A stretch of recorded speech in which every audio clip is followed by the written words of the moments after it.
Olha, como a gente está no segundo bloco, viu? Só lembrando você que ligou agora aí a TV, no primeiro bloco a gente apresentou os dois aqui, Fabíola Saviola, Alejandro Nascimento, na verdade apresentamos os três, e também a Inês Esteves ali. Né?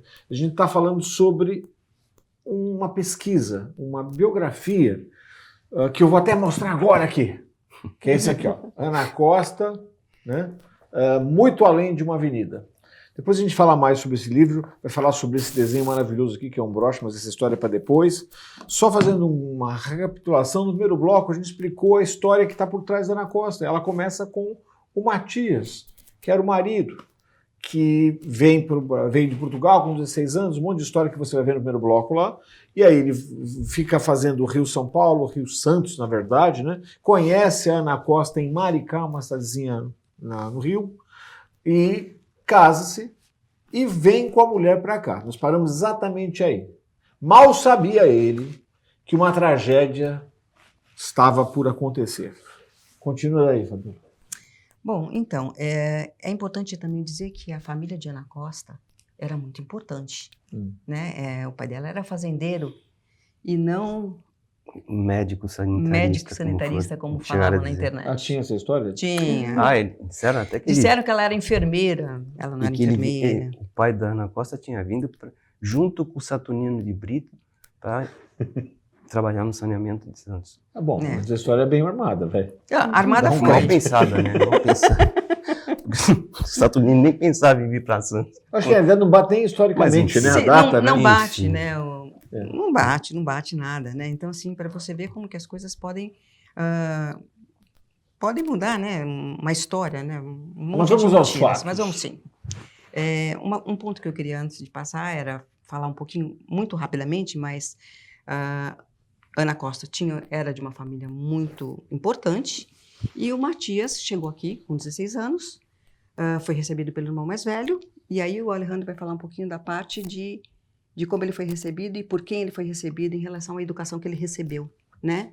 Então, esse irmão mais velho, Francisco Casimiro, ele veio com 13 anos para o Brasil aos cuidados da mãe do Visconde do Rio Branco. Não é o Barão, é o Visconde. O Visconde ainda é o pai do Barão. E ela acabou mandando o menino para o Rio de Janeiro porque o Visconde do Rio Branco, José Maria da Silva Paranhos, ele estava instalado no Rio de Janeiro, já era do Exército Imperial, engenheiro, e o Visconde do Rio Branco, ele tinha um amigo, já era bastante influente, que estava começando a mexer com trens. Era nada mais, nada menos que o Barão de Mauá. Além desses dois, que foram dar suporte para a educação desse menino, esse Francisco, também tinha um terceiro personagem, que acabou se responsabilizando pelas provas serem dadas na sua presença. Esse terceiro personagem era o Dom Pedro II. Só, né? Só.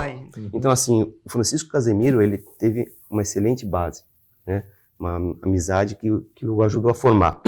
Então, esse Francisco Casimiro já era bastante conhecido e ele deu suporte para o Matias quando o Matias chegou aqui, né? Ok. Bom, o Matias está aqui, casado, alegre e feliz. E aí, qual é a tragédia? Então, na verdade, ele se casa, né, no Rio, em Maricá, e traz Ana Costa para Santos. E aí ele começa a vida dele aqui, que já tinha começado com essa coisa do café, né, se instala no centro da cidade, que é onde moravam as pessoas influentes, as pessoas que tinham poder aquisitivo bom. Tanto que o Matias era um dos poucos que tinha 2 linhas telefônicas na época, né? Exatamente. Ele tinha 2 linhas telefônicas residenciais. Nossa, isso era uma coisa... Quanto não valia, né? Quando começou o telefone, ele tinha uma em casa e outra na fila. Nossa geração que tinha que comprar linha telefônica. Vamos falar disso, que é uma outra história. Não, deixa. Nós somos muito velhos. Era caríssimo. Somos muito velhos para isso. Então, o que acontece? Ele vem para cá e ele começa a mexer primeiro com café, não é? Depois ele é um grande visionário percebeu que necessitava de mais moradias ali perto do centro para as pessoas que trabalhavam e também transporte, né? Que não tinha lá muito transporte. Então, ele muito visionário pegou essa coisa do transporte e começou a empreender nesse sentido, né? E a Ana Costa aqui com ele, dando força. Naturalmente deve ter sido uma mulher que foi o braço direito dele, né? Não foi qualquer pessoa. Eles tiveram aí, quantos anos de casados? 10? 10 anos. 10 anos de casado. Só 10 anos, Nossa. né? Que foi quando aconteceu a tragédia. Tragédia que tem em casa não sabe qual foi. Tá todo mundo querendo saber. É, E você está enrolando demais. Alejandro, o que aconteceu?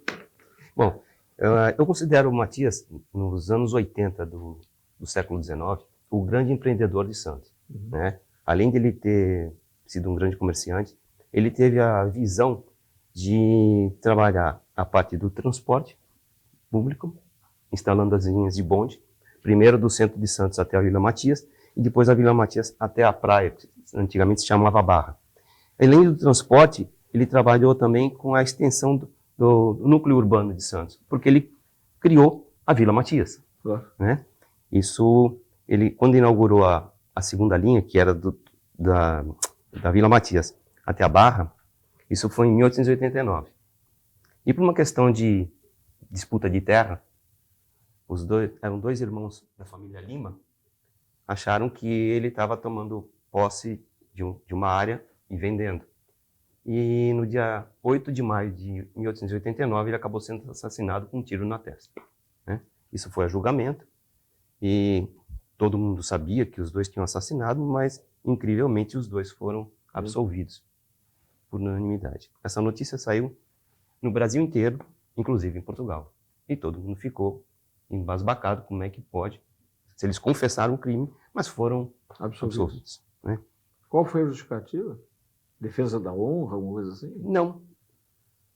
O que deu o tiro nele, eles disseram que ele tinha tido problemas psíquicos anteriormente, e simplesmente Uma confusão mental, né? Uhum. e também eram famílias influentes aqui de Santos, né? Era uma família bastante Sim, influente. bastante conhecido. A Né? influência antigamente pesava muito. É, sempre, né? E ele teve dois advogados de peso, né?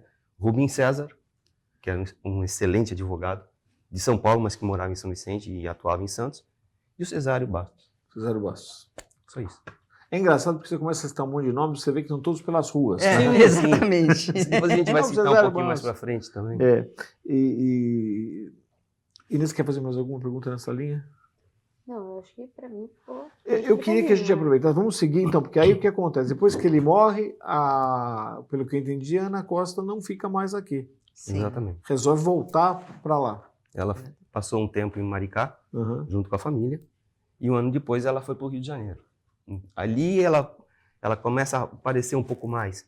É a parte social, né, nas instituições de caridade, porque aqui em Santos ela estava praticamente encoberta pela figura do marido, né?